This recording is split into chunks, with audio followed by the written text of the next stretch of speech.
ഒറ്റയ്ക്കോ സുഹൃത്തുക്കളുമായോ കുടുംബമായോ എങ്ങനെയായാലും വേളാങ്കണ്ണി പള്ളിയിൽ പോകുമ്പോൾ താമസിക്കുവാൻ ഏറ്റവും അനുയോജ്യമായ സ്ഥലം പള്ളിയുടെ തന്നെ താമസ സൗകര്യമാണ്. വേളാങ്കണ്ണി പള്ളി ബസ് സ്റ്റാൻഡിന് നേരെ എതിർവശത്ത് പള്ളിയുടെ ഈ റൂം ബുക്കിംഗ് ഓഫീസ് കാണാവുന്നതാണ്. ഇവിടെ നേരിട്ട് ചെന്ന് റൂം ബുക്ക് ചെയ്യാം. ഇവിടുത്തെ റൂം റേറ്റ് AC റൂമിന് 800 രൂപയും നോൺ ACക്ക് 600 രൂപയുമാണ്.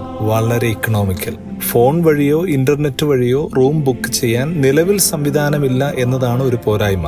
ഭാവിയിൽ ഇത്തരം സംവിധാനങ്ങൾ കൂടി പ്രതീക്ഷിക്കാം. മറ്റൊരു സജഷൻ, നല്ല ഗൂഗിൾ റേറ്റിംഗ് ഉള്ള പ്രീമിയം ഹോട്ടലുകൾ ധാരാളം ഉണ്ട് ഇവിടെ. റേറ്റ് നോക്കാതെ ഏതെങ്കിലും ബുക്കിംഗ് ആപ്പ് വഴി ഈ ഹോട്ടലുകളിൽ മുൻകൂർ ബുക്ക് ചെയ്യാം. സ്വന്തം അനുഭവത്തിൽ നിന്ന് പറയട്ടെ, മറ്റൊരു ചോയ്സ് എടുക്കാതിരിക്കുന്നതാണ് ഉചിതം. വേറെ എന്തെങ്കിലും സജഷൻസ് ഉണ്ടെങ്കിൽ ഒന്ന് കമന്റ് ചെയ്യാൻ മറക്കരുതേ. നമുക്ക് വീണ്ടും കാണാം മറ്റൊരു യാത്രയുടെ വിശേഷവുമായി. നന്ദി.